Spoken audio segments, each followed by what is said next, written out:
Hello students and welcome back to our class. So we will continue our discussion on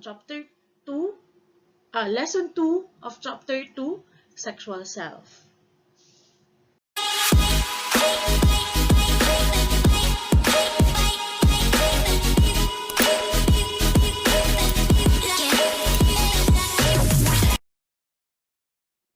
In this video, we will focus on lesson 4, the triangular theory of love. So, ibig sabihin, we will be talking about love. And this is actually one of my most favorite topic to discuss. Okay? Because I think, especially for college students, this is really relatable. Okay? So, bago tayo magsimula ng ating discussion, I want you to stop and think, okay, and answer this question. How can you say you love someone? Paano nga ba natin nasabi na mahal natin ang isang tao? Dahil ba kinikilig tayo sa kanila? Because we are attracted to them physically? O dahil komportable ba tayo sa kanila? Ano yung basis natin? Ano yung definition natin of love? And based on that, paano masabing mahal mo ang isang tao? So that's actually the question we will try to answer in this discussion. What kinds of love are there? Okay? And ano yung mga components? The different components of love. Okay? So yun yung magiging focus of our discussion. So, we'll be talking about Robert Sternberg. Sino siya? He's an American psychologist known for his theories of love, intelligence, and creativity. He is quite well known in the psychological society or sa mga psychologists because he served as the president of the American Psychological Association in 2003. Also, siya yung nag-propose ng triangular theory of love. According to Sternberg, meron daw 3 components of love. At dahil tatlo siya, it is usually depicted by a triangle. Okay? Usually because of equal importance. First, we have intimacy. Then we have passion. And lastly, we have commitment. So ito daw tatlong to ang different components of love. And based on these 3, based on their presence or the absence of any of these components of love, he was able to identify 8 different kinds of love. Simulan muna natin dun sa 3 components and start with passion. Ano yung passion? When we talk about passion, it refers about the drives that lead to romance. Okay, physical attraction and sexual consummation. So, pwede mong sabihin na yung love at first sight would fall under passion. Okay?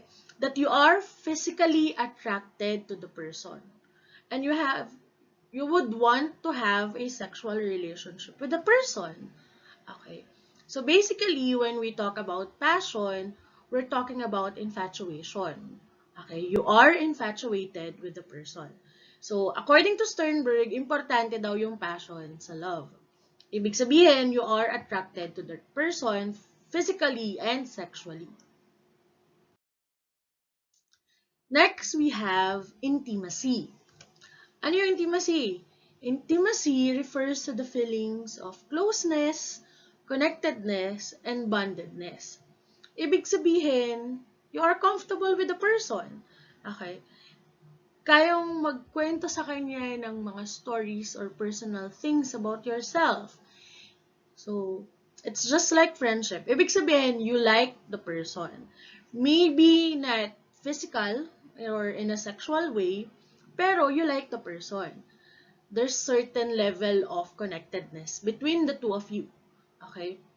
There is a certain level of bondedness.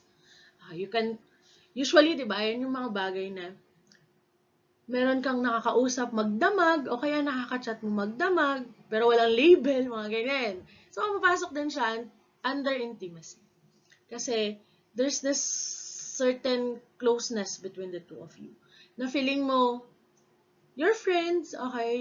You can talk about any other thing about the world. Parang ganun. Okay, if that makes sense. I would also like to add, under intimacy nga pala, by the way, is yung certain closeness or certain comfort we feel with the person.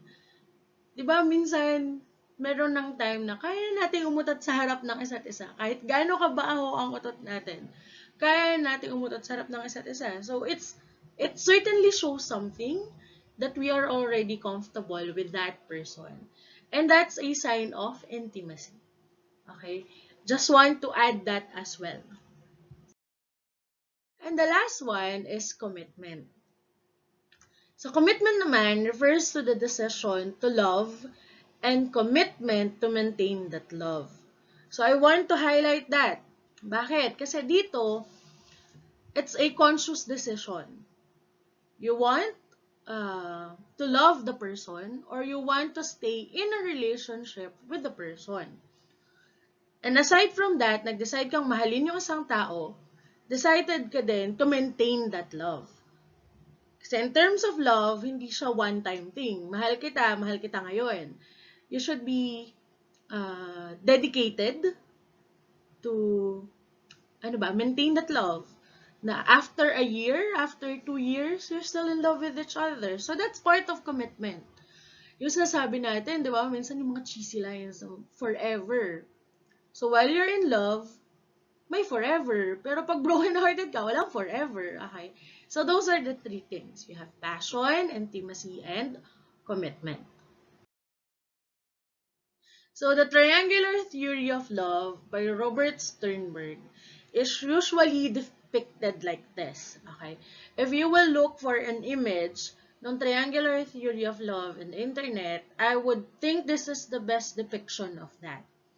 Because it shows yung 3 different components of love. And aside from that, pinapakita rin niya yung different kinds of love based on the presence or the absence of these different components. Okay, so kung makikita niyo dyan, we have intimacy, we have passion, and we have commitment, as we've talked about earlier. But aside from that, there are different kinds of love din na makikita nyo dyan. So we'll discuss them one by one. First is non-love. Sabi ko nga, it's based on the presence or absence. And in this case, it's the absence of all 3 components of love. Ibig sabihin, wala yung tatlo. Pag wala yung tatlo, we call it non-love. Okay, the absence of the 3 components. This basically characterizes the majority of our personal relationship, which are simply casual interactions. It could apply to your acquaintances or someone you're not particularly attached with. So most of our relationships, syempre, we know a lot of people, and most of our relationships with them are non-love. Okay, we're not attracted to them. O kaya, we don't find them, or we don't really like that person. There's no closeness. O kaya walang commitment. So that's non-love. Hindi naman lahat ng kaklase mo ay mahal mo, diba? Those relationships na wala yung tatlo, we call it non-love. At ang minsang masakit, pag non-love yung nararamdaman sa'yo nung crush mo. And it's possible, diba? Next, okay? Pag intimacy, or intimacy lang yung component na present, we call it liking. Okay, you like the person. So, anong klaseng love yung meron dun? Pag liking lang, it's friendship. Okay? And marami dito ang naiiwan sa tinatawag nating friend zone. If you're familiar with Game of Thrones, yun yung picture actually. Okay? Sabi niya, ni Khaleesi, you are my most trusted advisor, my most valued general, and my dearest friend. Okay? 1 man down. Okay? Ibig sabihin, may mga certain person that stays on our friend zone. We like them. Okay, this is characterized when intimacy is present. This can, however, be a route for the other forms of love to manifest. Minsan, there are kinds of relationship, friendships, okay, that turns into other kinds of love. Okay? So, set of feelings one experiences without the intense feeling of passion or commitment in the romantic sense. Okay, gaya nga ng sabi ko, may mga kaibigan tayo that we like, that we are close with, okay? Yung mga best friends natin. Okay? So, pagka merong intimacy, may closeness, may bondedness, we call it liking or friendship. In a romantic sense, napahiwalay nga yung sense. Okay, next. Tapos na tayo sa intimacy. We have infatuation. So, infatuation, it's because passion lang yung present. Or pag passion lang yung present, we call it infatuation. You are infatuated with the person. So, infatuation. I crush. Diba? This is the most common root of romantic love, as it is believed that intimacy develops over time. So, dito, again, nagpa-fall yung love at first sight because we like a person. Or, not like, we are infatuated with a person. Gusto natin kasi ang gwapo niya. O kaya, we like the way the person talk. We find it sexy, for example. So, those are the things. So, we are infatuated with the person. There's some kind of passion kasi gusto mo siya, you're attracted to the person physically or sexually. Okay? Crushes, whether celebrity or not, fall under this category. So, yung mga crush natin, mga Korean, Song Joong Ki, for me, okay, si Lee Min Ho, those fall under infatuation. Okay? People with nothing but sexual relationship with each other also manifest this category. So, meron tayong mga tinatawag, di ba sa mga movies, merong friends with benefits. Ano yung meron doon? They have no relationship at all aside from, but they're friends. Pero, it's more of sexual. O kaya yung mga one-night stand. Okay? Infatuated, you're sexually attracted to one another, pero there's no intimacy, there's no commitment. You only have passion. You're only attracted to each other. They are not bounded. They are only bounded by carnal desires and nothing more. Okay? This is the most common root of romantic love nga. Minsan kasi we get attracted to a person and then intimacy follows. Okay? Next. Ngayon, if we only have commitment, we call it empty love. Bakit empty love? Kasi you're only dedicated in being committed to each other, but you don't like each other, or you don't like the person, or there's no passion at all. So that's empty love. Characterized by the absence of passion and intimacy despite the presence of commitment. Ano yung mga examples nito? Example of this are unhappy marriage, okay? There is nothing left but the contract of the marriage itself. Ibig sabihin, kasal kayo sa isa't isa, so you're committed to each other, pero wala nang passion, wala nang intimacy. Hindi na kayo close sa isa't isa. You don't even talk to each other. So that's part of empty love. Okay? A strong love may deteriorate into empty love. Okay? Minsan, sabi nga, love, dapat you have to maintain that. Okay? So, minsan, strong love, pwedeng mahal nyo isa't isa right now, but after years, biglang nawala na yung passion, nawala na yung intimacy. So, naging commitment na lang yung naiwan, kaya siya naging empty love.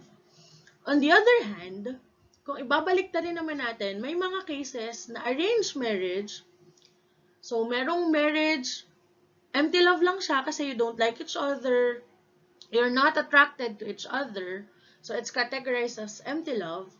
Pero, over time, nakilala nyo yung each other, you get attracted to each other, nagiging different kind of love siya. So, it can go different ways. From mahal niyo yung isa't isa to empty love, or empty love to you don't really love each other anymore. Let me correct myself dun sa kanina. Okay. So, some relationships, pwedeng mahal niyo yung isa't isa to empty love, and we have empty love to mahal niyo yung isa't isa. Because you get to know each other, nagkaroon ng passion and intimacy. Okay. And next slide, this slide naman tayo. We have romantic love. Ano naman yung meron sa romantic love? As you can see here, okay, i-highlight natin. We have both passion and intimacy. Okay? So, dalawa na. Dalawa ng component yung present. So, when we have romantic love, dito nagpo-fall yung lovers who are, or lovers who are under this category are said to not only be drawn and bonded physically, but emotionally. Okay. Dahil nga present yung intimacy at present din ang passion, okay, attracted kayo to each other physically, bonded kayo physically or sexually attracted to each other, pero meron ding emotional closeness. Okay? And this is one of the most common stepping stones to a married life. Okay? Kasi gusto niyo yung isa't isa, attracted kayo sa isa't isa. So, malamang saan mapupunta yon, you will be in a relationship. At if you are in a relationship, it could be a stepping stone for marriage. Okay? It lacks commitment. So, wala pa yung marriage. O kaya, in some cases, wala rin yung relationship. Depende. Relationships can be very complicated these days. Akala mo matanda. Anyway, so medyo easier siya to scrap out. Ano ba? Medyo mas madali kasi pag nasa relationship lang kayo, na boyfriend and girlfriend, mas madaling mag-break kasi wala pang legal issues to deal with. Hindi nyo kailangan makipag-anal or divorce. So, kaya wala pa yung deeper sense of commitment to stay together. Parang, pag gusto nyo maghiwalay, it's actually easier kesa married kayo. So, that's romantic love. Romantic love, you have passion, you have intimacy as well. Next, we have companionate love. Ano naman yung meron sa companionate love? Dito, present naman yung intimacy and commitment. So, companionate love, this is stronger than the friendship formed because of the element of commitment. So, there's friendship kasi merong intimacy and meron ding commitment to stay in love or maintain that love or at least maintain that relationship with each other. Okay? And this kind of love can be observed in long-term marriages. Okay? Kaya ginamit ko yung characters from app. Okay? Companionate love is observed in long-term marriages where you don't exactly need the passion in order to stay in love with your partner. Diba? Hindi naman, pag tumanda ka, hindi naman always na nandun pa rin yung sexual or physical passion. Diba? That you're still attracted physically and sexually. Okay? In some cases, when you grow older at tumagal din yung relationship, you can stay in love even without the passion. Okay? Because yung affection to each other is still maintained. Okay? Companionate love can also be observed in family members and close friends who have a platonic but strong friendship. So, yun yung companionate love. When we talk about companionate love, present ang dalawa, intimacy and commitment. Next, we have infatuous love. Okay, dito naman, present ang passion and commitment. Ano yung meron dito? It's the type of whirlwind relationship or romance that ends up in our television set. Bakit? I don't know if you know the person or the celebrity in the photo, but this is Kim Kardashian, okay, wife of Kanye West. Pero before siya maging wife ni Kanye West, she was married to Chris Humphries. It was a fairy tale wedding, okay? But they divorced after 72 days. Okay? So their marriage was not enforced by intimacy. Attracted sila sa isa't isa. They are attracted to each other. And there's a certain commitment. Kaya nga willing silang magpakasal, 'di ba? However, they got married so soon and publicly as well. So that might be a contributing factor to the end of their short-lived married life. Bakit? Kasi nga, present is passion and commitment, pero wala yung intimacy. More or less, they don't know each other that much yet.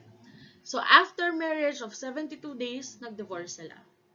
Okay? After that, nawala rin kaagad yung commitment. Our last kind of love is the ideal kind of love. Okay? The consummate love.